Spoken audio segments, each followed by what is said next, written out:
Hello friends, I am Rahul Verma, IAS officer university match. Welcome to target IAS. आज मैं explain करूंगा March 2022 current affairs for Indian सबसे examination 2023 के लिए।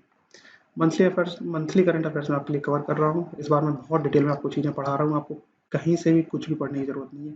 Minimum 80% question आपको यहाँ से मिल जाएंगे। आप लोग देखिए इस वीडियो को लास्ट तक। मैंने सारे के सारे पॉइंट कवर किए। अब नहीं चाह रहा हूँ मैं कि जो बच्चे सीरियसली पढ़ना है एटलीस्ट उनका सिलेक्शन होना चाहिए बहुत अच्छे तरीके से। क्लियर। तो जनरल स्टडी बहुत सारे टॉपिक भी सारे मैं दोबारा से पढ़ाऊंगा, बहुत अच्छे तरीके से कवर करूंगा। इतना ज़्यादा पढ़ा दूंगा कि आपको क्वेश्चन से बाहर नहीं आने वाले आपके। क्लियर। आपके मंथली करंट अफेयर्स आपके मंथ वाइज कवर कर रहा हूँ और इसकी लिंक भी मैंने डिस्क्रिप्शन बॉक्स में दी है, तो वहाँ से आप इस पीडीएफ को डाउनलोड कर पाएंगे। Clear.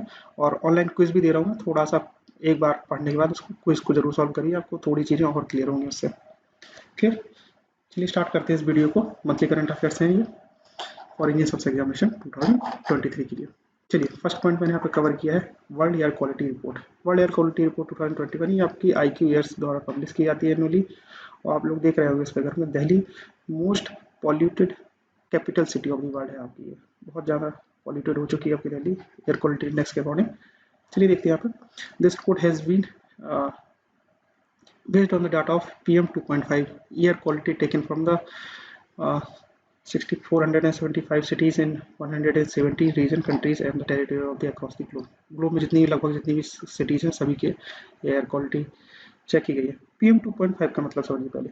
That is the category of the particular pollutants that is 2.5 microns के। मतलब जो भी पर्टिकुलर पॉल्यूटेंट्स है, बहुत छोटे छोटे माइन्यूट से पॉल्यूटेंट है, उनके जो पार्टिकल साइज है वो 2.5 माइक्रोन होना चाहिए या उससे कम होना चाहिए। क्लियर। तो वो सारे पॉल्यूटेंट्स आपके आते हैं इस कैटेगरी में, PM 2.5 की कैटेगरी में। क्लियर। मतलब बहुत छोटे छोटे टिनी पार्टिकल्स हैं, इनका साइज 2.5 माइक्रोन से कम है, उनको बोलते हैं PM 2.5। क्लियर। तो इस रिपोर्ट में ये इतनी आपकी 6,475 सिटीज़ को कंसिडर किया है और ये 170 रीजन्स लिए गए पूरे ऑल ओवर द ग्लोब से। क्लियर। देखते हैं यहाँ पे दिल्ली की। Delhi has been ranked the world most polluted capital city that is second consecutive year of the IQAir 2021 world air quality. मतलब पहले भी आपकी वर्ल्ड में फर्स्ट पोजीशन पे थी आपकी दिल्ली, अब सेकंड टाइम पे भी आपकी ये फर्स्ट पोजीशन पे आपकी दिल्ली काफ़ी पॉल्यूटेड है एयर इंडेक्स के according. Bhiwadi was the most polluted city in the India, followed by the Ghaziabad, Delhi और Jaunpur. Bangladesh is the most polluted country, followed by the Chad, Pakistan, Tajikistan, India and the fifth most populated country. आपकी fifth most populated country कौन सी है? India है। First क्या है आपकी? बांग्लादेश। ये इतना याद रखिए एटलीस्ट, बांग्लादेश और इंडिया की रैंक आपको याद रखनी पड़ेगी। क्लियर। ये इंपॉर्टेंट पॉइंट होगा आपका।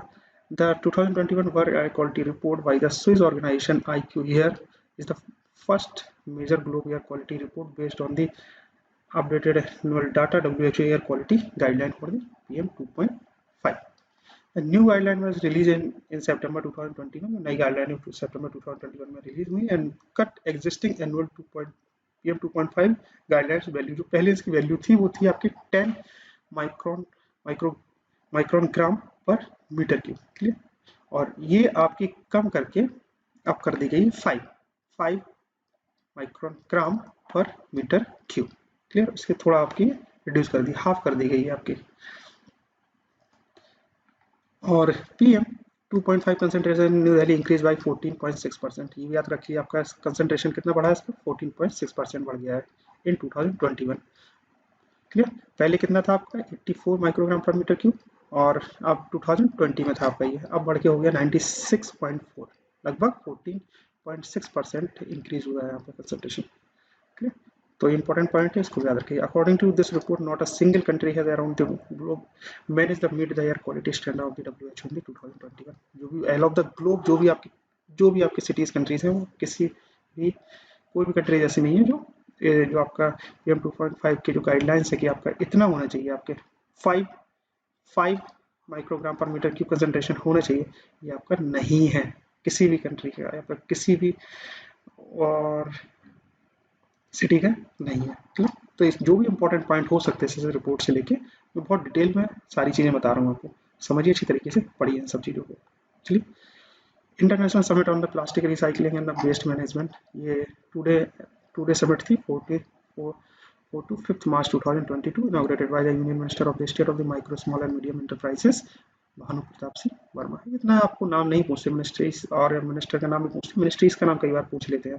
This summit is being organised in New Delhi by the MSME ministers and associated with all India plastic manufacturing association के द्वारा ये ऑर्गेनाइज की गई। दिस मोटो याद रखिए, कई बार मोटोस थीम्स पूछ लेते हैं। Know your waste and how recycling is the right things to do which is to be done in the right way. तो ये इंपॉर्टेंट पॉइंट हो सकता है आपका, उसको याद रखिए कि इनकी समिट का मोटो क्या था exactly. Around 1350 MSME are expected to attend the summit which is being conducted in the hybrid mode. Clear? और इस summit से provide क्या हुआ? The summit provide a platform to entrepreneurs, experts, businessmen and other stakeholders to deliver their challenges and solutions in MSME sector and the plastic sector. Clear? चलिए देखते हैं। BIMSTEC के बारे में आपको मैंने बताया था बहुत पहले, आपको स्टैटिक करंट अफेयर्स में आपको सारी चीज़ें बता देता हूँ, लेकिन इंपॉर्टेंट पॉइंट्स था जो उससे रिलेटेड हो सकता है, मैंने सारी चीज़ें यहाँ पे कवर की हैं। फिफ्थ बिमस्टेक समिट, बिमस्टेक के बारे में थोड़ा जान लेते हैं यहाँ पे। BIMSTEC is international organisation of 7 South Asian and the southern East Asian nations. These are the Bangladesh, Bhutan, India, Myanmar, Nepal, Sri, Lanka. ये आपकी क्लियर, ये आपकी कंट्री जो आपके इंटरनेशनल ऑर्गेनाइजेशन है, इसमें 7 आपकी जो साउथ एशियन और सदर्न एशियन नेशंस इसमें इंक्लूड है। The leadership is rotated in the alphabetical order of the country's name. जो भी alphabetical order है, ABCD से जो alphabetical order से आपकी इनके leaders rotate होती रहती है। The permanent secretary is BIMSTEC in the Dhaka, permanent secretary है इसका, और वो भी ढाका बांग्लादेश में। Second point, the summit was hosted by the government of Sri Lanka, which is the chair nation of the BIMSTEC. At the conclusion of this summit, Thailand took over the chair nation of the BIMSTEC, and the year 2022 marks as the 25th year of the establishment of the BIMSTEC. 25th year था इसके establishment का, clear. और ये summit host की गई थी श्रीलंका के द्वारा। Important points मैंने बता दिया यहाँ पे। Theme of the summit: towards a resilient region,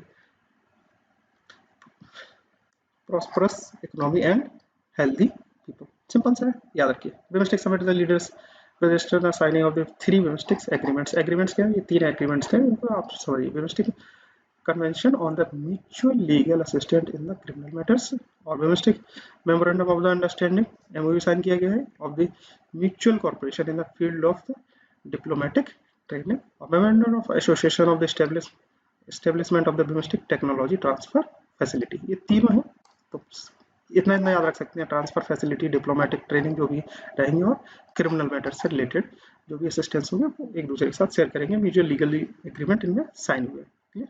adoption of the sign of the BIMSTEC chapter which would lead to putting in the place of the set of the rules and the framework of a long-term goal. They will help to streamline and operation of the BIMSTEC and allow the organization to enhance the potential, और सारी चीजें enhance होंगी, potentials बढ़ेंगी सबकी। Adoption of the master plan for transport connectivity से related भी हुई है, और prime minister Narendra Modi announce that India will provide $1 billion to the BIMSTEC secretary to increase its operational budget. Clear. तो आई थिंक आपको ये चीजें इंपॉर्टेंट पॉइंट्स थे जो आपको समझ में आ गए। चलिए, ये भी हो सकता है रिवर रेजुविनेशन प्रोजेक्ट। पहले रेजुविनेशन को समझते हैं हम लोग सबसे पहले। जैसे आपकी नदी वाली कोई, यहाँ पे रिवर रेजुविनेशन प्रोजेक्ट में जो इंडिया के 13 मेजर रिवर्स थे उनको सेलेक्ट किया गया। ये आपकी रिवर है। अब रिवर के साइड में बहुत सारा एरिया आपका एम्प्टी पड़ा रहता है, उसमें क्या करेंगे अभी लोग, नदी के किनारे बहुत सारे पेड़ लगाए जाएंगे। यहाँ पे इस तरीके से पेड़ लगे रहेंगे आपके। क्लियर। यहाँ पे इस तरीके से पेड़ लगा दिए जाएंगे। अब इन पेड़ लगाने से होगा क्या कि एक तरीके का एक फॉरेस्ट डेवलप होगा इनके साइड में, और ये फॉरेस्ट एक प्यूरिफिकेशन बायो फिल्टर की तरह वर्क करेगा। तो ये कार्बन सिंक की तरह ही वर्क करने लगेगा। जो भी यहाँ पे कार्बन डाइऑक्साइड रिलीज होगी आसपास के एरिया में, वो यहाँ पे कार्बन सिंक की तरह वर्क करने लगेगा। क्लियर। तो टोटली बायो फिल्ट्रेशन का वर्क होगा इससे, बहुत इजीली एनवायरनमेंट को क्लीन किया जा सकेगा, और यहाँ पे रिवर के जो वाटर है वो भी फिल्टर होगा एक तरीके से। तो बायो फिल्ट्रेशन का भी काम होगा, तो वाटर फिल्ट्रेशन का भी काम होगा। तो river rejuvenation project, the ministry of forest environment and climate change announced the project for the rejuvenation of 13 major rivers in the country. Indian Council of the Forest Research and Education prepared the details project report for these rivers. तो DPRS है basically detail project report बनाएगी। और जो reverse वो क्या क्या select किए गए, हिमालय रिवर जैसे झेलम, चिनाब, रावी, ब्यास और सतलज, यमुना, ब्रह्मपुत्र, ये सारी हिमालय रिवर जिनको सिलेक्ट किया गया। डेकन प्लेटू रिवर्स आपकी नर्मदा, गोदावरी, दाकिनी, Krishna and Kaveri. Inland inland drain category river जो आपकी लूनी है, इनलैंड में ही आपकी, इनलैंड से स्टार्ट होकर इनलैंड में ही कंप्लीट हो जाती है आपकी। तो ये 13 मेजर रिवर्स हैं, नाम जितने याद हो सकते हैं आप कर लीजिए, अदरवाइज ये इतना एक फिगर याद रखिए, 13 major rivers are consider in this project. तो ये 13 मेजर रिवर्स यहाँ पे कंसीडर की गई और the cost of the project is 19,342.6 crore and it will taking 5 year to implementation. इतना ये तो फिगर आपको याद करने की जरूरत नहीं है, ये आप इस पॉइंट को याद कर सकते हैं। The plan is to be rejuvenate river by the creating repairing of rip forest और the planting trees along the river. जो आपके ट्री लगाने हैं वो अलोंग द रिवर लगा इम्प्लीमेंट किए जाए, आपके प्लांट किए जाएंगे। Project could increase the forest cover और इससे आपका फॉरेस्ट कवर भी बढ़ेगा, वो कितना होगा 7417 स्क्वायर किलोमीटर आपका बढ़ जाएगा, काफ़ी सारी एरिया में आपका फॉरेस्ट कवर बढ़ जाएगा। The repair forest function as the natural buffers की तरह वर्क करेंगे और बायोफिल्टर्स की तरह वर्क करेंगे, thereby supplementing the self purification process of the river. तो self purification of the process of the river भी होगा और ये आपका कार्बन सिंक की तरह भी वर्क करने लगेंगे। This forest will create carbon sink and they will absorb atmosphere carbon dioxide, thereby helping India in meeting जो आपके meeting the carbon subsequence goals थे उनको मीट करने में हेल्प मिलेगी इसमें। तो 4 गोल ऑफ द प्रोजेक्ट, क्या क्या प्रोजेक्ट के गोल हैं आपके याद करिए, इनको इंपॉर्टेंट होगा आपके लिए, अगर क्वेश्चन पूछे जाएंगे तो ये जरूर दिए जाएंगे आपको। Sustainable management of river and their landscapes, biodiversity conservation and ecological restoration, improving sustainable livelihood और knowledge management। क्लियर, तो ये जरूर पूछ सकते हैं आपसे। जैसे मैंने आपको लास्ट वाला में आपको बताया था, international summit on the plastic recycling and the waste management, जो आपके किसने ऑर्गेनाइज किया, भानु प्रताप जी ने। तो वहाँ पे संभव और स्वावलंबन इनिशिएटिव भी स्टार्ट किया गया था वहीं से। तो संभव और Swavalamban initiative launch by the union minister of state micro small and medium enterprises Bhanu Pratap Singh Verma at the international summit on the plastic recycling the waste management. बताया इंटरनेशनल, बताया था मैंने आपको अभी, ये इस पॉइंट पे मैंने आपको बताया था, ये बताया था मैंने आपको, international on plastic recycling the waste management. Clear, इसके साथ में ही आपका ये समय स्वावलंबन इनिशिएटिव भी स्टार्ट हुआ है। Clear, these initiatives aim to encourage young entrepreneurs और especially from the aspirant districts of the India। चलिए देखते हैं state of India environmental report 2022। देखते हैं centre for science and environment release the state of India environmental report 2022, ये release करता है आपका। तो आपको इसका नाम याद करके रखना पड़ेगा, science for centre for science and environment, ये state of India environment report release करता है। The report is the annual publish for the centre for the science and environment and down to earth magazine, ये आपके down to earth magazine में आपके ये state of India environment report publish किया गया। The report focus on the climate change, migration, health, food system, also cover the biodiversity, forest, wild life, energy, industry, services, बहुत सारे जो आपके environment से रिलेटेड इशूज उन पर फोकस करता है आपका। इंडिया की रैंक करें, इंडिया की रैंक की बात करें तो रैंक पूछ सकते हैं आपको, तो इंडिया की रैंक यहाँ पे स्लिप डाउन हुई, पहले आपकी 120 रैंक थी और ये 120 रैंक से स्लिप डाउन होकर 117 थी आपकी, स्लिप डाउन होकर 120 हो गई आपकी। Clear, on the 7 sustainable development goals assumed as a part of 2030 agenda by the 192 union nations को जो एजेंडा था सस्टेनेबल डेवलपमेंट का, जो यूनाइटेड नेशंस के मेंबर थे उन सभी का एजेंडा था कि हम लोग सस्टेनेबल डेवलपमेंट अचीव करेंगे बाय द 2030 तक। स्टेट जो कहा गया था 2015 में, लेकिन India has dropped 3 places from the last years ranking में 117 टू 120। क्लियर, तो इंडिया की रैंक पहले 117 थी, अब हो गई आपकी 120। According to the newest ranking, India has fallen behind all others Asian countries and except Pakistan, rank 129.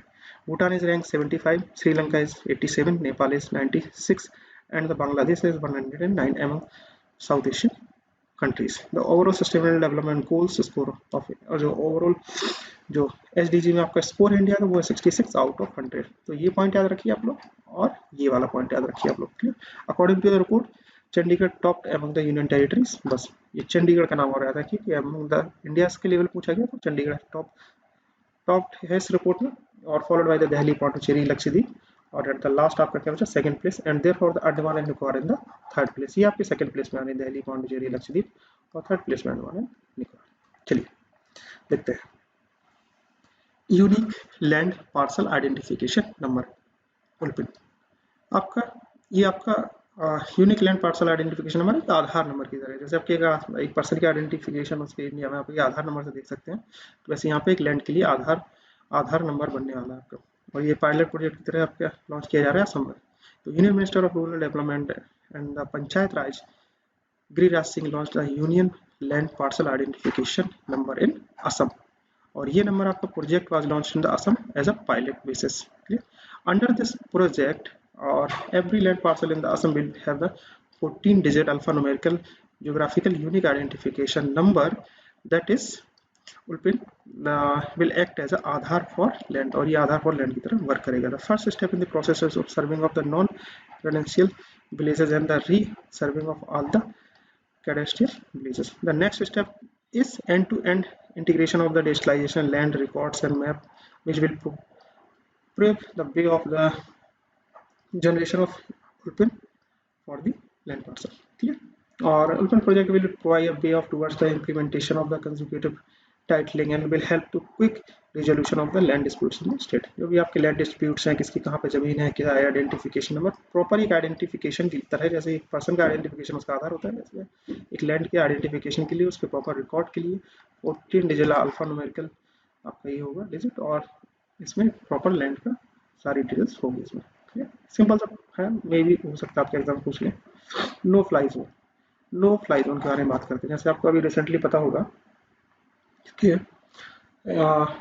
बहुत डिस्प्यूट या सिंपल सा आप लोग बोल सकते हैं बाहर चल रहा है आपका यूक्रेन और रशिया के बीच में। तो यहाँ पे यूक्रेन डिमांड कर रहा है कि हमें जो भी हमारा रीजन है उसके ऊपर उस पर आपका नो फ्लाई जोन स्टेब्लिश किया जाए नाटो से, लेकिन नाटो नेशन ने इसके लिए मना कर दिया। अगर नाटो अगर इसको एक्सेप्ट करता है तो उसको डर है कि कहीं पे ये एक वार की कंडीशन पर ना पहुंच जाए। ठीक है, तो इसलिए नाटो ने यहाँ पे नो फ्लाई जोन को जो डिमांड है, नो फ्लाई जोन की डिमांड कर रहा है यूक्रेन, उसको रिजेक्ट कर दिया है। हर रेगुलरली रिजेक्ट कर रहा है और डिमांड कर रहा है यूक्रेन कि हमारे जो भी न्यूक्लियर पावर प्लांट है या फिर जो भी इनोसेंट सिटीजन है उनको बाहर से बचाया जाए, किसी भी आपके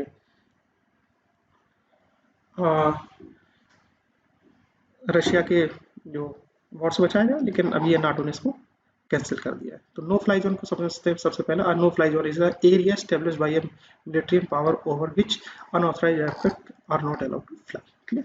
तो अगर नो फ्लाई जोन एस्टेब्लिश होता है अगर यूक्रेन में, तो इस यूक्रेन में नाटो अपने मिलिट्री फोर्सेस को इंप्लीमेंट कर देगी या फिर मिलिट्री पावर ओवरकम हो जाएगा इसके ऊपर, और यहाँ पे कोई भी अनऑथराइज्ड प्लेन एयरक्राफ्ट कुछ भी यहाँ से नहीं जा सकता। तो ये होता है आपका no fly zone. In the wake of attack in the wake of Zaporizhzhia nuclear power plant, जैसे आपको पता होगा आपकी Zaporizhzhia power plant nuclear power plant पर ये पावर प्लांट के बारे में पता होगा, यहाँ पे थोड़ा सा अटैक हुआ और ये यहाँ पे कंडीशंस खराब हुई थी। तो nuclear power plant of the Ukraine by the Russia forces और यूक्रेन प्रेसिडेंट, तो यूक्रेन प्रेसिडेंट ने डिमांड की है यहाँ पे, Ukraine president Volodymyr Zelensky asked Western nations to consider setting up a no-fly zone which is protected civilians and also prevent a nuclear accident, जो इस तरीके के न्यूक्लियर एक्सीडेंट ना हो जो आपके जोपोरिजिया में न्यूक्लियर पावर प्लांट था वहाँ पे इस तरीके से एक्सीडेंट हुआ है। और किसकी वजह से हुआ है आपका? ये आपका रशिया की वजह से हुआ है। However NATO nations repeatedly rejected the demand to impose a no fly zone, और ये रिपीटेडली मना कर रहा है इसको कि आपका यहाँ नो फ्लाई जोन स्टेब्लिश नहीं करेंगे इसको, because of the danger of the escalation of the war. उनको डर है कि कहीं पे आपका वॉर की कंडीशन ना आ जाए यहाँ पर। No fly zone aim to prevent and operation of the enemy nations aircraft in the region. After the implementation of no-fly zone by the country, generally military professionals are deployed to the enforce and all over the surveillance purposes to prevent violation of a country may even the restore to preemptive attack on the aircraft। जैसे मैंने आपको बता दिया कि no fly zone की condition में इस तरीके से एक मिलिट्री पावर इम्प्लीमेंट कर दी जाती है और वहाँ पे किसी भी तरीके अनऑथराइज्ड एयरक्राफ्ट को ऊपर से जाने की फ्लाई करने की परमिशन नहीं होती है। तो no fly zone for establish, उसके पहले भी देखें तो नो फ्लाई जोन अर्लियर जो एस्टेब्लिश किए गए थे वो 1991 के गल्फ वार में इन द इराक और civil war in the Bosnia और हर्जोविनिया 1993 से 1995 में, वहाँ पे भी नो फ्लाई जोन उस टाइम पे, and the 2011 civil war Libya में भी किए गए थे। ठीक है, तो आई थिंक आपको नो फ्लाई जोन के बारे में आपको टर्म कहीं पे भी आता है उस तरीके से आपको चीज़ें क्लियर हो जाएंगी। क्लियर, आई थिंक आपको समझ में आ गया होगा बहुत अच्छी तरीके से नो फ्लाई जोन क्या है। चलिए देखते हैं नेक्स्ट पॉइंट। नेक्स्ट पॉइंट है आपका permanent normal trade relation status. Permanent normal trade relation status ये आपके मोस्ट फेवर्ड नेशंस का एक स्टेटस है जो देते हैं आपके यूएसए और उसके अदर 7 ग्रुप्स, G7 ग्रुप्स और ये सब मिलके एक प्रॉपर एक स्टेटस प्रोवाइड कराते हैं, परमानेंट नेशंस ट्रेड रिलेशन बोलते हैं। फिर इस तरीके से एक मोस्ट फेवर्ड नेशन का एक टैग रहता है, क्लियर, जो उसके अपने कंट्रीज को देता है वो। लेकिन इस बार क्या हुआ कि जैसे आपको पता है अभी कि रशिया ने यूक्रेन पर अटैक किया और उसकी वजह से उसका मोस्ट फेवर्ड नेशन का जो टैग है वो यूएसए और उसके G7 के जो ग्रुप्स थे उन लोगों ने उसको वापस ले लिया है। तो G7 के बारे में आपको बताऊंगा मैं अभी। चलिए देखते हैं। USA and other groups of G7 advance economic would end the normal trade relation with the permanent normal trade relations with the Russia at its pursues its invention of the Ukraine. ठीक, इन्वेशन of the Ukraine, जैसे Russia ने इन्वेशन किया है Ukraine के लिए, Ukraine के ऊपर, तो उसको देखते हुए जो आपके यूएसए और G7 के जो ग्रुप था, एडवांस इकोनॉमिक ग्रुप था, उसने क्या किया है कि नॉर्मल ट्रेड रिलेशन जैसे ना जो जाना जाता था आपका परमानेंट नॉर्मल ट्रेड रिलेशन से, वो उससे रशिया को हटा दिया है। क्लियर, अलग कर दिया उसको, एंड कर दिया इस चीज को। तो permanent normal trade relations is a USA version of the most favoured nation. USA का मोस्ट फेवर्ड नेशन का एक वर्जन है। In international trade most favoured nation और ट्रेड और treatment is awarded by one nation to other nation. वो एक nation से दूसरे नेशन को दिया जाता था मोस्ट फेवर्ड नेशन का। अब होता क्या है, इसकी most favoured nation was status design means two countries has agreed to trade with each other under the best possible terms, जैसे आपके लो ट्रैफिक या few barriers and trades and the highest possible import allowances. जो भी आपके import export के allowances थे और बहुत कम चार्जेस में, लो ट्रैफिक्स में, ये सारे एक दूसरे के साथ अपना इंपोर्ट एक्सपोर्ट बहुत इजीली कर पाते थे। ये आते थे आपके मोस्ट फेवर्ड नेशंस में। तो रशिया ने जैसे इन्वेजन किया है यूक्रेन के लिए, तो उसको इससे हटा दिया गया है। The nation with most favoured nation status will not be डिक्रीमेंटेड against and it will not be treated worse than any other nation with most favoured nation status. चलिए अब G7 के बारे में बता देता हूँ। ये आपको न्यूज़ में था तो क्लियरली मैंने आपको समझा दिया। G7 के बारे में स्टैटिक करंट अफेयर्स में पढ़ाया मैंने आपको, यहाँ पे बता देता हूँ थोड़ा सा। G7 is the form of the world's 7 largest developed economical whose government leaders meet annually to discuss international economical and monetary issues. ये G7 आपके 7 कंट्रीज का ग्रुप है जो एनुअली मीट करते हैं और इंटरनेशनली इकोनॉमिक और मॉनेटरी से रिलेटेड इशू को डिस्कस करते हैं। It is a informal gathering, informal gathering, कोई फॉर्मल नहीं है इसमें। G7 has a root in the informal meeting of the finance ministers of France, West Germany, US, Great Britain and Japan. That is a group of 7। In wake of 1973 तक ये सिर्फ 5 लोगों का group था। Clear, इसके बाद क्या हुआ, दो दो कंट्रीज इसमें ऐड और हुए with addition of the Canada and Italy. First G7 was held in 1976 में, आपका इवन के G7 हो गया। इसके बाद 1998 में Russia was added in the form of G8। ये आपके G8 की तरह फॉर्म में ऐड हुआ। However 2014 Russia was suspended from the group of after the annexation of Crimea and the tension in Ukraine. इसके बाद जो कि उसकी टेंशन और उसके कुछ चीज़ों की वजह से रशिया को सस्पेंड कर दिया गया। तो आपकी G7 में भी यही कंट्रीज है आपकी। क्लियर, तो G7 कंट्रीज के नाम ही पूछ सकते हैं आपके। तो France, West Germany, US, Great Britain, Japan, ये 5 ये हो गए। कनाडा और इटली ये और हो गए। क्लियर, समझ में आया? चलिए देखते हैं MSME idea hackathon 2022। MSME idea hackathon recently union minister Narayan Rane has announce MSME innovative scheme. ये आपका होगा इंक्यूबेशन, डिजाइन और IPR से रिलेटेड होंगे आपके ये, as well as MSME idea hackathon 2022। इसमें इंपॉर्टेंट चीज़ें क्या है, इसमें इंपॉर्टेंट चीज़ है इसमें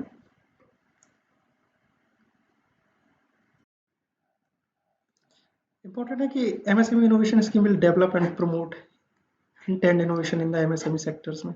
इसी में जो भी इनोवेशन होते हैं और एट लास्ट उसको एक इस तरीके से एक रियलिटी में लेके आना है, जो भी आपके इनोवेशन हो रहे हैं वो बिजनेस से कोलैबोरेट करें और एक रियल फॉर्म में लेके आए। ये आपका MSME आइडिया हैकाथन के through. It will act as a hub for the innovation activities. It is a novel ideas for MSME which is combined incubations, design, IPR protection से बहुत सारी चीज़ें इसमें ऐड की गई हैं। कुल मिला के टोटली अगर देखा जाए तो it will act as a hub of the activities related to the innovation endeavours and it will provide guidelines to terms good business idea into the reality, को जो अच्छे बिजनेस आइडिया हैं वो रियलिटी में आ सके। क्लियर, ज़्यादा important नहीं है, बस मैंने जस्ट आपको बता दिया इन्फॉर्मेशन के लिए। चलिए, ये भी इतना इंपॉर्टेंट पॉइंट नहीं है, लेकिन न्यूली है चीज़ें, तो अब ये सब एग्जामिनेशन में नई चीज़ें भी पूछने लगे हैं। देखते हैं यहाँ पे green hydrogen fuel cell electric vehicle. Green hydrogen के बारे में मैंने आपको लास्ट लेक्चर बताया था। क्लियर, अब यहाँ पे क्या है, ग्रीन हाइड्रोजन का यूज़ करके, ग्रीन हाइड्रोजन फ्यूल सेल्स का यूज़ करके इलेक्ट्रिकल व्हीकल के फॉर्म में यहाँ पे गाड़ियों पर बनाई जा रही है। Union minister of road transportation, आपको पता होगा, Nitin Gadkari has inaugurated the world's most advance technology developed green hydrogen fuel cell electrical vehicle Toyota Mirai, New Delhi में अनाउंस कर दिया। इस पे बैठ के वो पार्लियामेंट में जा चुके हैं। Toyota Mirai is the India's first fuel cell, तो नाम याद रखिए क्योंकि फर्स्ट फ्यूल सेल कार है आपकी इंडिया की, तो Toyota Mirai is the India's first fuel cell electrical vehicle which is completely powered by hydrogen. Toyota Mirai has been launched by the Toyota Kirloskar Motors Private Limited or International Center for Automotive Technology (ICAT) under the pilot project and the study and evaluate the performance of the Toyota Mirai on the India road and the climate conditions. तो इसको देखा जाएगा performance और इसकी monitoring के लिए आगे चीज़ें देखी जाएंगी इसमें। This is the first of its kind project in India which will create a green hydrogen based ecosystem in the countries and help to India become the energy self-reliant by 2047. तो ये first है आपका India की जिस तरीके से hydrogen based ecosystem की develop होगी और इसमें इंडिया की सेल्फ रिलायंट जो 2047 तक का टारगेट सब बने उसमें हेल्प भी मिलेगी।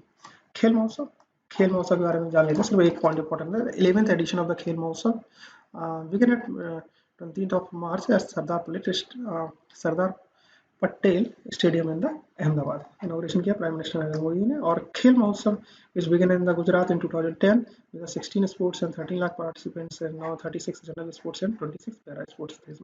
और 11th खेल महोत्सव और it has received over 45 lakhs of the residents। इतना इंपॉर्टेंट नहीं है, ये पॉइंट मैंने यहाँ पे कवर कर दिया, आप जस्ट रीड कर लीजिए इसे। चलिए देखते हैं, ये पॉइंट आपका इंपॉर्टेंट हो सकता है।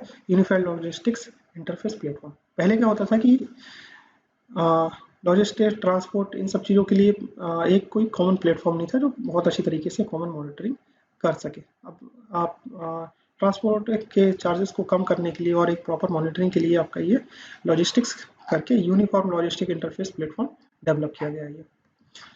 तो और इसके ये एक ट्रांसपोर्ट प्लेटफॉर्म है जिसमें आपको to provide the real time information of the stakeholders in time with the objectives of the और enhance India's comprehensive in the global trade।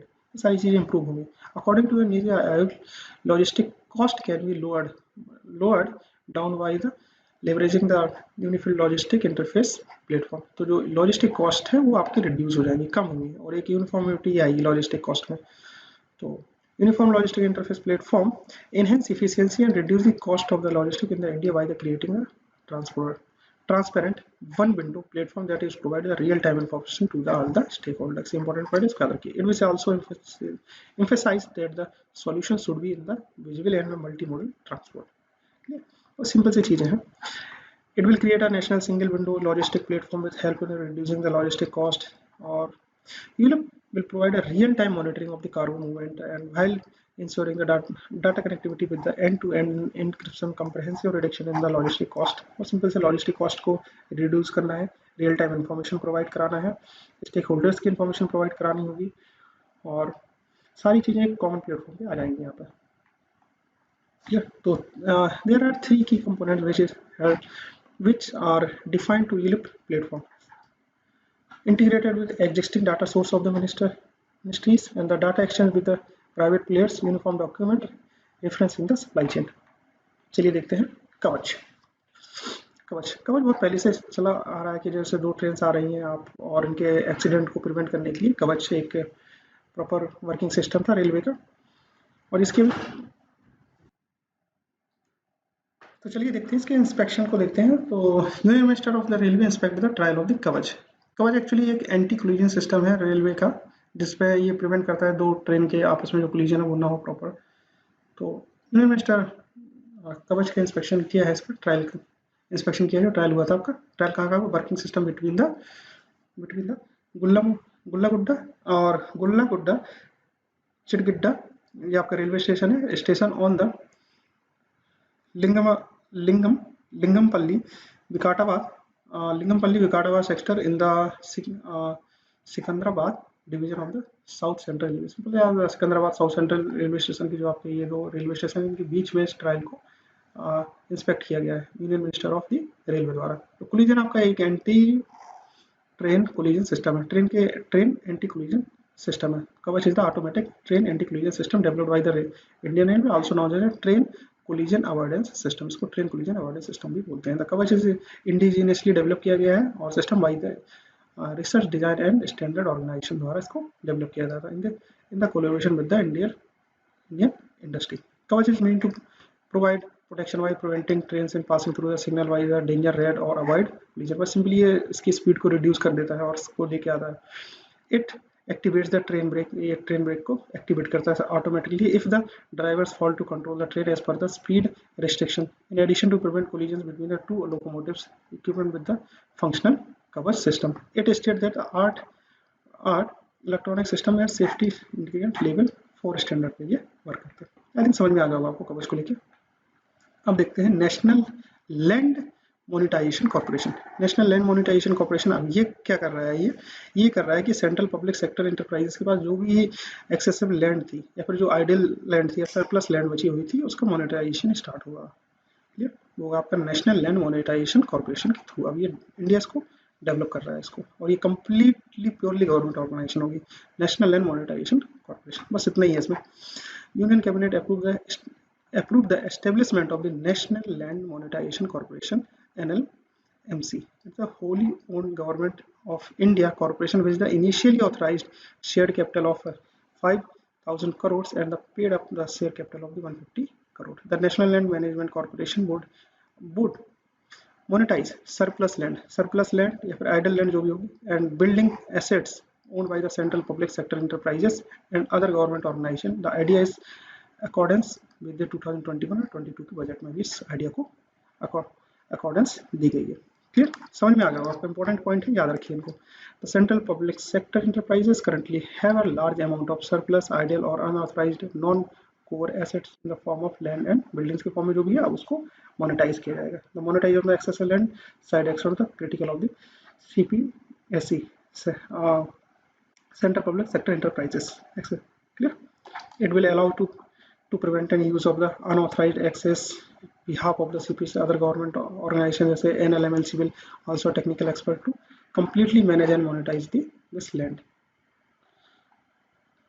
To ensure professional operations and management of the organization, the board of director of NLMLC would be make of the senior government central government executive and recognized specialist। The merit list selection would be method of the use to appointee and the chairman और non-governmental director of the NLMC। I think आपको समझ में आ गया, इतना tough नहीं था इस चीज़ों में। सबसे इंपॉर्टेंट ये आपके 3 पॉइंट्स हैं, इनको याद करके रखिए अच्छी तरीके से। क्लियर, जो भी आपके पास सेंट्रल पब्लिक सेक्टर इंटरप्राइज का जो भी एक्सेस आइडियल सरप्लस लैंड थी उसको आप मोनेटाइज किया जाएगा और उसके लिए एक नई ऑर्गेनाइजेशन डेवलप होगी, वो आपकी यूनियन कैबिनेट ने उसको अप्रूवल भी दे दिया है, वो होगी आपकी national land monetisation corporation. Clear, चलिए देखते हैं आप trades in international arm transfer report. चलिए देखते हैं trades in international arm transfer report में इंडिया की रिपोर्ट की रैंक पूछ सकते हैं आपसे। The Stockholm international peace research institute ये आपकी रिलीज करता है the latest report on the trades in international arm transfer. ये इसका नाम याद रखिए आप, Stockholm international peace research institute. और इस रिसर्च इंस्टीट्यूट के बाद पता चला कि India is the top of the list. 85% India ने जो भी आपका इंपोर्ट किया है वर फ्रॉम द 3 कंट्रीज, वो है रशिया, फ्रांस और यूएसए। रशिया, फ्रांस, यूएसए से मोस्टली आप देखेंगे यहाँ पर रशिया से ज़्यादा चीज़ें इंपोर्ट की जाती है इंडिया के लिए। जो भी आर्म्स का ट्रांसफर होता है इंडिया में, जो मंगवाई जाती है, जो चीज़ें इंपोर्ट की जाती हैं वो आपकी रशिया से मोस्टली इंपोर्ट की जाती है। और the top 3 largest exporter to India during this period. Export भी करती है इंडिया, लेकिन बहुत कम एक्सपोर्ट करती है। India was 23rd largest exporter during the 2017-21 with the share of just 0.2% of the global export. Globally बात करें तो USA with 39% of share retain its standard and the world's largest arm exporters. 39% है इसके पास, तो world का largest exporter है arms का। और रशिया 19%, फ्रांस 11%, चाइना तो इतने परसेंटेज आपको याद करने की जरूरत नहीं है। टॉप 5 मोस्ट एक्सपोर्टर्स कंट्रीज हैं, यूएसए का नाम याद कर लीजिए, और इंडिया के टर्म्स में याद कर लीजिए कि जो भी सबसे ज़्यादा इंपोर्ट करता है वो रशिया से करता है इंडिया। क्लियर, चलिए देखते हैं मॉन्ट्रेक्स कन्वेंशन। मॉन्ट्रेक्स कन्वेंशंस, ये मॉन्ट्रेक्स कन्वेंशंस के थ्रू क्या हुआ कि टर्की के पास एक राइट था मॉन्ट्रेक्स कन्वेंशंस के थ्रू कि वो अगर चाहे तो रशिया से आने वाली जो भी आपकी वॉरशिप है वो आपकी मेडिटेरियन सी और ब्लैक सी के थ्रू होते हुए अदर कंट्रीज में यहाँ पे एंटर नहीं कर सकती, इसके लिए टर्की की परमिशन रिक्वायरमेंट है। Turkey is set to implement Montreux Convention to limit the movement of the Russia warship between the Mediterranean Sea and the Black Sea। सबसे इंपॉर्टेंट पॉइंट है, रशिया सेट कर दिया है, इम्प्लीमेंट कर दिया उसने मॉन्ट्रेक्स कन्वेंशन। मॉन्ट्रेक्स कन्वेंशन से उसके पास ये राइट था कि वो यहाँ पे रशिया के कोई भी वारशिप आ रहा है यहाँ पे तो वो प्रिवेंट कर सके, उनके मूवमेंट को प्रिवेंट कर सके। अगर उसको मूव करना है तो उसकी रशिया टर्की की अथॉरिटी से उसको प्रॉपर परमिशन लेनी पड़ेगी, लेटर परमिशन लेनी पड़ेगी यहाँ पे। The 1936 Montreux Convention regarding the regime of the stairs of after refers to the Montreux Convention। जो भी regime हुई 1936 में Montreux Convention में, उस regime में stairs regime of the stairs refer the Montreux Convention। Under this convention, Turkey has a control over both the Bosphorus and Dardanelles stairs। Bosphorus and Dardanelles stairs में आ जाती है आपकी black सी और Mediterranean सी, और ये आपका सी ऑफ एरो। In the event of the war, pact given the Turkey to the right to regulate the transit of the naval warship and to block the stairs of the warship belonging to the countries involved in the conflict। कोई conflict होता है, war होता है, तो Turkey के पास right रहेगा कि इस तरीके से वो यहाँ पे warship को प्रिवेंट कर सकता है। It regulates maritime traffic through Black Sea, और ये Black Sea के थ्रू जो भी maritime traffic हो रहा है उसको कंट्रोल कर सकता है। Guarantee of the complete freedom. Clear, और सिंपल से मैंने यहाँ पे 2-3 पॉइंट्स और लिखे, पढ़ नहीं जाते।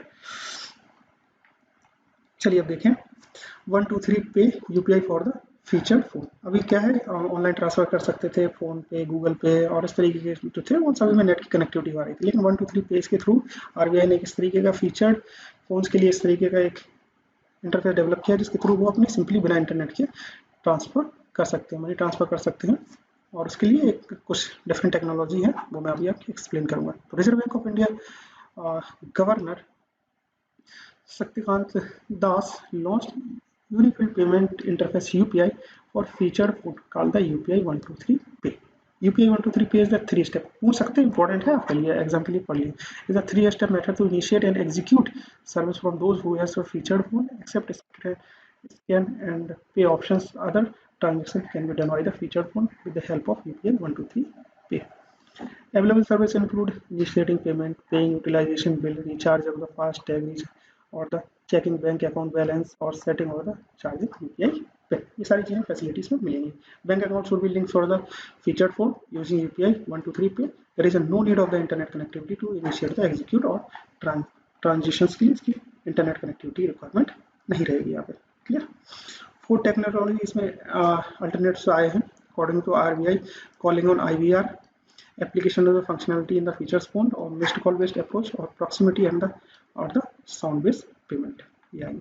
और इसके साथ ये कि डिजिटल पेमेंट हेल्पलाइन भी डेवलप की गई जिसको बोलते हैं डिजी शक्ति। क्लियर। और Digi Shakti service provide users to automatic response on the information related to the digital payment products and services presently available in the English और हिंदी लैंग्वेज में आएंगे। और डी सकती है द फॉलोइंग मेथड्स के थ्रू सकती है, ये टोल फ्री नंबर दिया है और शॉर्ट कोड भी है, और वेबसाइट के थ्रू कर सकते हैं। Clear. Donate a pension initiative prime minister Modi द्वारा लॉन्च किया गया, launch recently by the labour ministry द्वारा लॉन्च किया गया, लॉन्च अंडर द प्रधानमंत्री श्रम योगी मनधन योजना। प्रधानमंत्री श्रमधन Mandhan Yojana PMSYM for the people to contribute the pension fund for their supportive staff. कोई भी है जो अपने सपोर्टिव स्टाफ को पेंशन फंड कंट्रीब्यूट करना चाहता है तो डोनेट अ पेंशन इनिशिएटिव में आ जाएगा आपका। Under this citizen can donate the premium contribution of their immediate support staff such as domestic workers, drivers, helper, etc. इनको कर सकते हैं। PMSYM क्या है? A 50-50 voluntary and the contribution pension scheme in which the beneficiary make a stipulated age specific contribution and the central government matches it।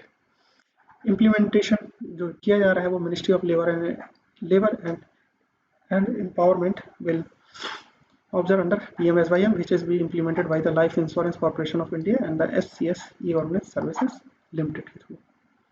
इतना ज़्यादा important नहीं है, जस्ट मैंने आपको बता दिया। क्लियर। चलिए नेक्स्ट देखते हैं ग्लोबल प्लास्टिक ट्रीटी। अब यूनाइटेड नेशन एनवायरनमेंट असेंबली ने क्या किया है कि एक ग्लोबल प्लास्टिक ट्रीटी लेके आने वाला है। ग्लोबल प्लास्टिक ट्रीटी के थ्रू ही पूरे जो प्लास्टिक पॉल्यूशन है उसको पूरी तरीके से एंड करेगा। इस तरीके को इंस्ट्रूमेंट डेवलप करेंगे जिससे ये पूरी प्लास्टिक की पूरी तरीके से एंड हो जाता है। United Nation environment assembly has voted to develop a internationally legal binding instrument to end plastic pollution. Clear. तो ग्लोबल प्लास्टिक ट्रीटी में सबसे इंपॉर्टेंट पॉइंट है आपके लेके आने वाला कौन, United Nation environment assembly. Clear. तो उसके लिए वोट गया है और वोट डला है आपका 2 मार्च और एम रहेगा कि 2024 तक ये ट्रीटी इंप्लीमेंट हो जाए। तो डिटेल्स में अगर हम देखें तो decision agreed by the representative of 175 nation at the 5th session of UNEA at the नाविया केन्या में। क्लियर।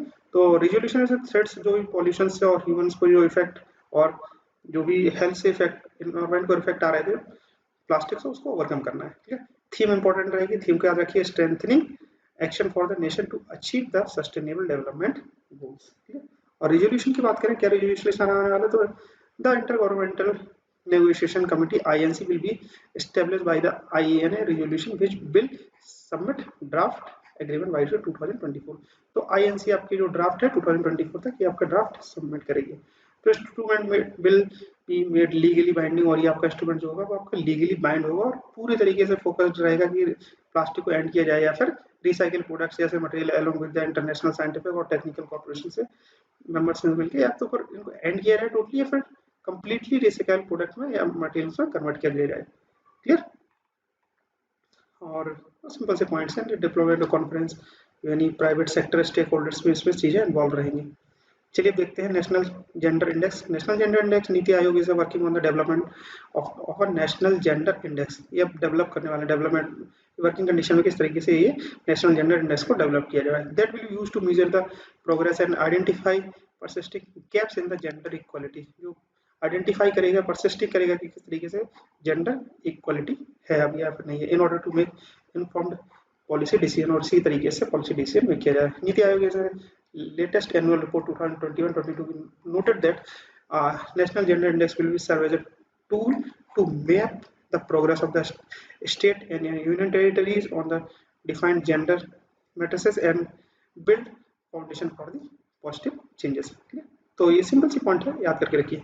अब देखते हैं यहाँ पर परम गंगा। ये आपका परम गंगा है और ये परम गंगा आपका नेशनल सुपर कंप्यूटर मिशन के थ्रू बनाया गया और इसको इंस्टॉल किया गया है IIT रुड़की में। ये सुपर कंप्यूटर है परम Ganga. Centre of development and advance computing CDAC has designed, जो भी होगा मॉनिटरिंग बॉडी होगी वो सीडेक ही होगी, सुपर कंप्यूटर्स को डेवलप करने के लिए, डिजाइनिंग करने के लिए, कम्युनिकेशन या सुपर कंप्यूटिंग सिस्टम जो भी रिलेटेड वर्क होंगे वो सारे के सारे डिजाइनिंग का और डेवलपमेंट का वो सीडेक के थ्रू होगा। तो centre for development of advance computing CDAC has design to install a super computer name Param Ganga at IIT Roorkee. Clear. Param Ganga has a 1.68 flops super computing capacity, peta floating points operating per second. तो इसकी जो computing capacity है super computing वो 1.66 flops है। Clear. CDAC will change of the designing and commissioning in this part of national supercomputing mission। Clear? The critical components of the Param Ganga has on the integrated software stack developed by the Center for Development Advanced Computing and manufactured by the Assembly India CTEC through Assembly। The Ministry of Electronics and Information Technology MIT and the Department of Science and Technology has the collaborated with National Supercomputing Mission। ये भी DST और MIT भी इसमें collaborate करेंगे। Ministries हैं, याद रखिए, शायद पूछ सकते हैं आपसे। सीडेक के अंदर CDEC and the Indian Institute of Science IISc in Bangalore is working on it, इस पर वर्क करेगी। और CDEC changes the design, development and the commissioning of the supercomputing system। The mission is purpose to help India create a supercomputing environment। Clear. तो परम गंगा से related जो भी important points मैंने बता दिए, मे भी आपके एग्जाम में पूछ ले तो याद रखिए इसको। अब देखिए नेक्स्ट पॉइंट, सुजलाम 2.0। सुजलाम ये आपका वाटर वेस्ट जो भी निकलता है, जैसे आप शावर से जो भी निकल रहा है, वॉशिंग मशीन से जो भी चीजें निकल के आ रही हैं, वो उसको हम बोलते हैं grey water, dirty grey water बोलेंगे इसको। और ये मतलब वेस्ट वाटर रहता है जो भी मल्टी से या फिर हाउस होल्ड से या फिर ऑफिस बिल्डिंग से जो भी निकल के आ रहा है बाहर वेस्ट वाटर, वो आपका ग्रे वाटर कहलाता है। इस ग्रे वाटर को किस तरीके से मैनेज किया जाए उस पर बात हो रही है यहाँ पे। तो Sudalam 2.0 campaign was launched by the Gajendra Singh Shekhawat, the Union Minister of Jal and Shakti. The campaign has been launched for the grey water. ये ग्रे वाटर के लिए कैंपेन लॉन्च की गई है। सुजलाम याद रखिए ग्रे वाटर के लिए लॉन्च की गई है। लॉन्च इवेंट इज वर्चुअली, और ये लॉन्चिंग इवेंट हुआ है वर्चुअली हुआ है bye the ministry of Jal Shakti development and of the drinking water and the sanitisation DDWS के द्वारा। Objective of the campaign is to managing grey water through the participation of the people under the campaign. There is a plus of the mobilizing communities such as schools, panchayats and so on, जो यहाँ पे grey water wastage निकल के आ रहा है। और funds for the grey water management भी provided from the स्वच्छ भारत मिशन फेज सेकंड के थ्रू मिलेगा, और मनरेगा के थ्रू भी जो होगा वो मिलेगा, इसमें जो फंड्स मिलने वाले हैं। ग्रे वाटर की मैंने बता दिया गया, grey water refers to domestic waste water that is the generated in the households, office building, etc. and without fecal contamination. Sources of grey water is included showers, sinks, washing machines, walls, etc. Clear? तो इससे जो भी related points मैंने आपको explain किए, समझिए सही तरीके से, पढ़िए, याद करके रखिए। सुजलाम 2.0 स्वच्छ सर्वेक्षण 2022। स्वच्छ सर्वेक्षण, the ministry of housing and environment started the स्वच्छ सर्वेक्षण। आपका स्वच्छ सर्वेक्षण अभियान ये अप टू 2016 से चल रहा है आपका, क्लियर। और ये कंप्रेहेंसिव फ्रेमवर्क है to enhance the improve the status of urban sanitisation को इंप्रूव करने के लिए स्वच्छ सर्वेक्षण अभियान। तो उसके बारे में थोड़ा अपडेट है, देख लेते हैं यहाँ पे। तो ministry of housing and urban affairs started स्वच्छ सर्वेक्षण, the world largest urban cleanliness survey, clear. The seventh consecutive years in the March 1st 2022, 2016 से चल रहा है 2022, मतलब पूरी कंप्लीट 6 साल हो चुके हैं इसको। That is launched with the people first, clear? That is the driving philosophy. Swachh Sarvekshan 2021 is targeting towards capturing the initiative of cities with the overall welfare and the well-being of the sanitation workers, clear? This city is this year another new indicator Swachh Survekshan technology challenges has been added. तो इस साल एक जो नई चीज add किया गया है वो Swachh technology challenges has been added to expand the Survekshan footprints. District ranking has been introduced for the first time. District ranking में फर्स्ट टाइम पर इंट्रोड्यूस किया जाएगा। Scope of the survey has been expanded new और 100% work and compare to the 40% of the previous. Swachh Survekshan के बारे में मैंने आपको बताया कि Swachh Survekshan is the initiative by the ministry of housing and urban affairs in 2016 as a competitive frameworks to encourage cities to improve the status of the urban sanitation को improve करना है। स्वच्छ सर्वेक्षण conduct under the स्वच्छ Bharat mission urban, or it is promoted as spiritual healthy competitive among the cities and towards the India. The primary goal of the Swachh survey to encourage the large scale citizens participate in the creating awareness among the all the sections of the society about the importance of the working together or towards making towns and cities better place to resident in। Clear? Better place बनाना है, cleanness लेके आनी है और sanitisation proper हो जाए। और performance की बात करें तो the performance of each city included 6 parameters, जिसमें म्युनिसिपल सॉलिड वेस्ट और sweeping collections and transport, municipal solid waste और इनसे रिलेटेड चीजें हैं। ओपन डिफॉरेस्टेशन और आपके capacity building and e learning, providing a public toilet and community toilet information education communication and behavior in the changes। 6 parameter याद करके रख लीजिए, बहुत ज़्यादा चीज़ें टफ नहीं है।